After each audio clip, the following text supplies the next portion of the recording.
ഹരി ഓം. എല്ലാ പ്രിയമിത്രങ്ങൾക്കും നമസ്കാരം. ഏവർക്കും ശ്രീമദ് ഭഗവത്ഗീത നിത്യസാധനയിലേക്ക് സ്വാഗതം. അറിവ് സംസ്കൃതിയുടെ നിറവ്. ആളിക്കത്തുന്ന അഗ്നി വിറകിനെ എങ്ങനെയാണോ ചുട്ടരിക്കുന്നത്, അതുപോലെ ജ്ഞാനാഗ്നി സർവകർമ്മങ്ങളെയും പാപങ്ങളെയും ഭസ്മീകരിക്കുമെന്ന് ഉപദേശിച്ച ഭഗവാൻ പവിത്രമാർന്ന ജ്ഞാനം കരഗതമാകുന്നതെങ്ങനെയെന്ന് കൂടുതൽ വിശദമാക്കുന്നു. ഇന്ന് നമ്മൾ ശ്രദ്ധിക്കുന്നത് ജ്ഞാനകർമ്മ സന്യാസ യോഗത്തിലെ 38, 39 എന്നീ ശ്ലോകങ്ങളാണ്. ഓം ശ്രീകൃഷ്ണ പരമാത്മനേ നമഃ. നഹി ജ്ഞാനേന സദൃശം പവിത്രമിഹ വിദ്യതേ തത് സ്വയം യോഗസംസിദ്ധഃ കാലേനാത്മനി വിന്ദതി. ശ്രദ്ധാവാൻ ലഭതേ ജ്ഞാനം തത്പര സംയതേന്ദ്രിയഃ ജ്ഞാനം ലബ്ധ്വാ പരാം ശാന്തിം അചിരേണാധിഗച്ഛതി. കേരളവ്യാസൻ കൊടുങ്ങല്ലൂർ കുഞ്ഞിക്കുട്ടൻ തമ്പുരാനെയും കൂടി നമുക്ക് ശ്രദ്ധിക്കാം. ജ്ഞാനത്തിനെ പോലെ പരിശുദ്ധം മറ്റൊന്നുമില്ലിഹ, അതു താനേ യോഗസിദ്ധൻ കാലത്താൽ തന്നിലേൽക്കുമേ.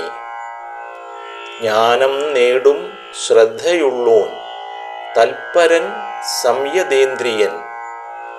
ജ്ഞാനം വന്നാൽ പരം ശാന്തി ഉടനെ തന്നെ നേടിടും. നഹി ജ്ഞാനേന സദൃശം പവിത്രമിഹ വിദ്യതേ തത് സ്വയം യോഗസംസിദ്ധഃ കാലേനാത്മനി വിന്ദതി.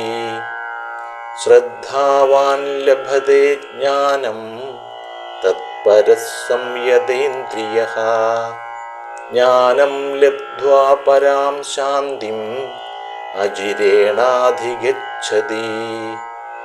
ജ്ഞാനത്തിനെ പോലെ പരിശുദ്ധം മറ്റൊന്നുമില്ലിഹ, അതു താനേ യോഗസിദ്ധൻ കാലത്താൽ തന്നിലേൽക്കുമേ. ജ്ഞാനം നേടും ശ്രദ്ധയുള്ളോൻ തൽപരൻ സംയതേന്ദ്രിയൻ. ജ്ഞാനം വന്നാൽ പരം ശാന്തി ഉടനെ തന്നെ നേടിടും. ഈ ലോകത്തിൽ ജ്ഞാനം പോലെ പവിത്രമായി മറ്റൊന്നും തന്നെയില്ല. യോഗത്താൽ സിദ്ധി നേടിയവൻ ഈ ജ്ഞാനത്തെ കാലക്രമേണ തന്നിൽ തന്നെ സ്വയം നേടുന്നു. ജ്ഞാനത്തിൽ തന്നെ മനസ്സുറപ്പിച്ചവനും ഇന്ദ്രിയങ്ങളെ നിയന്ത്രിച്ചവനും ശ്രദ്ധയുള്ളവനുമായ ആൾ ജ്ഞാനം നേടുന്നു. ജ്ഞാനം ലഭിച്ചാൽ പരമമായ ശാന്തിയെ ഉടൻ പ്രാപിക്കുന്നു.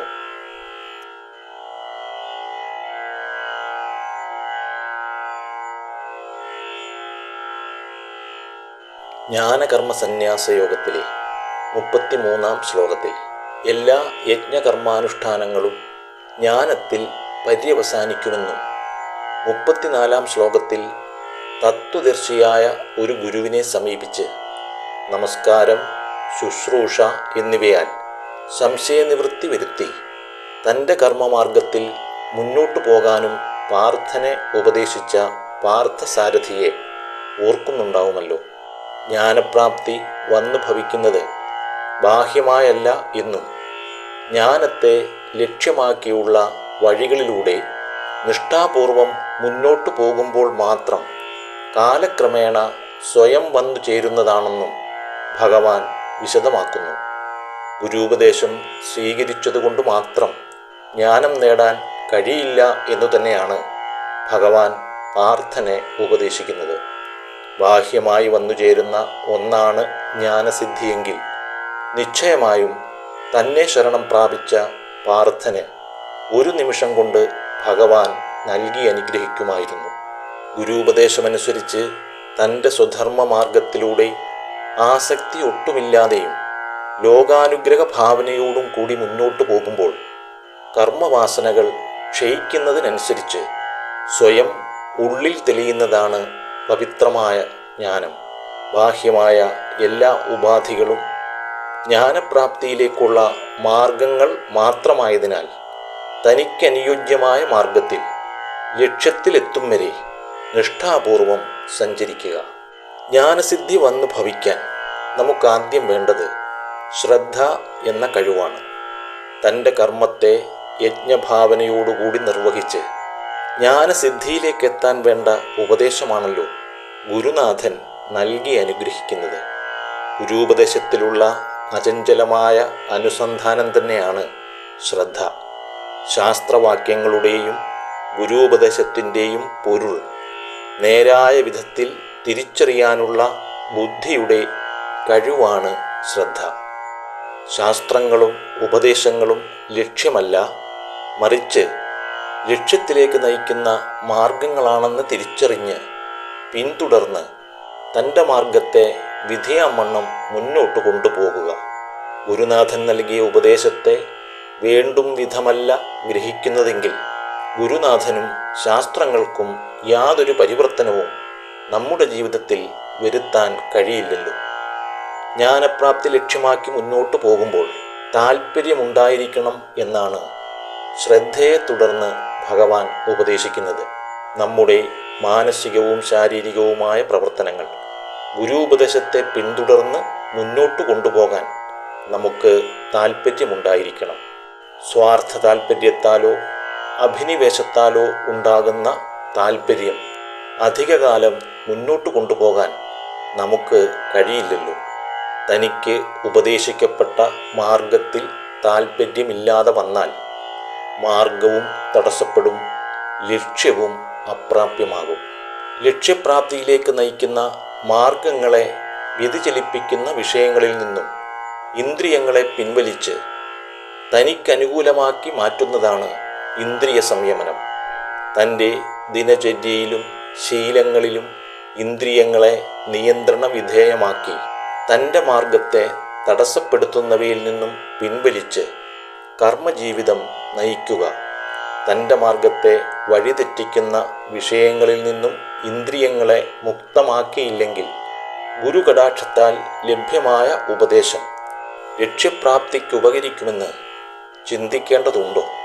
ശ്രദ്ധ, താൽപ്പര്യം, ഇന്ദ്രിയ സംയമനം എന്നീ 3 ഗുണങ്ങൾ ആത്മീയ ജീവിതത്തിൽ മാത്രമല്ല ലൗകിക ജീവിത വിജയത്തിനും സുപ്രധാനമായ ഘടകങ്ങളാണല്ലോ. ലൗകിക ജീവിതത്തിൽ ഈ ഗുണങ്ങളെ പിന്തുടർന്ന് ശീലിച്ചാൽ ഗൃഹസ്ഥാശ്രമത്തിനു ശേഷം ആത്മീയ ജീവിതത്തിലേക്ക് പ്രവേശിക്കുമ്പോൾ ലക്ഷ്യത്തിലെത്താൻ വളരെ എളുപ്പവുമാണ്. ശ്രദ്ധ, താൽപ്പര്യം, ഇന്ദ്രിയ സംയമനം എന്നീ ഗുണങ്ങളോടെ ഗുരുപദേശത്താൽ തൻ്റെ സ്വധർമ്മത്തെ യജ്ഞഭാവനയോടുകൂടി നിർവഹിക്കുമ്പോൾ തന്നിൽ തന്നെ ജ്ഞാനോദയം വന്നു ഭവിക്കുകയും തുടർന്ന് പരമമായ ശാന്തിയെ പ്രാപിക്കുകയും ചെയ്യുന്നു. കാമക്രോധാദികളാകുന്ന ചിത്തവൃത്തികളാണ് മനസ്സിനെ അസ്ഥിരമാക്കി ശാന്തി ഇല്ലാതാക്കുന്നതെന്ന് നമ്മൾ ശ്രദ്ധിച്ചിരുന്നുവല്ലോ. യജ്ഞഭാവമാർന്ന കർമാനുഷ്ഠാനത്തിലൂടെ നമ്മെ കഷ്ടതയിലെത്തിക്കുന്ന അഷ്ടരാഗാദികൾ നശിക്കുകയും മനസ്സ് പ്രസന്നമായി പരമശാന്തിയിൽ നിലയുറപ്പിക്കുകയും ചെയ്യും. ഇങ്ങനെ കർമ്മയജ്ഞാനുഷ്ഠാനം ജ്ഞാനപ്രാപ്തിയിലേക്കും പരമമായ ശാന്തിയിലേക്കും കർമ്മയോഗിയെ നയിക്കുന്നുവെന്ന് പാർത്ഥനെ ഉപദേശിക്കുന്ന പാർത്ഥസാരഥി ശ്രദ്ധയില്ലെങ്കിൽ ജീവിതത്തിൽ എന്താണ് സംഭവിക്കുന്നതെന്ന് തുടർന്ന് വിശദമാക്കുന്നു. തുടർന്ന് വരുന്ന ഭഗവത് വചനങ്ങൾ അടുത്ത ദിവസം നമുക്ക് ശ്രദ്ധിക്കാം.